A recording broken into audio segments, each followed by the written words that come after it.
फुगायला लागली काय. आता साहेब हळद वाढेल का नाही बरं? हळद वाढेल का नाही?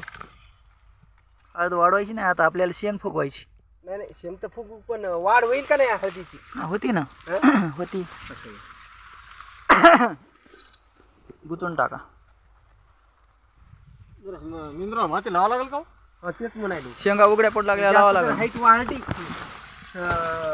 माती कसं चालवायचं कसं यासाठी म्हणायला वाढेल का नाही. पाणी देवा का? पाणी क्रॅकिंग पडल्यावर द्या ना. आता पडायली क्रॅकिंग.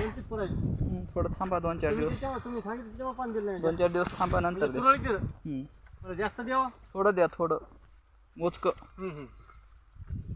तर पहिली जमीन चिबडी होती. आमच्या इथली नव्हती चिबडी. आमची म्हणजे पाणी जागाच नाही. काळीची जमीन आहे ना ही.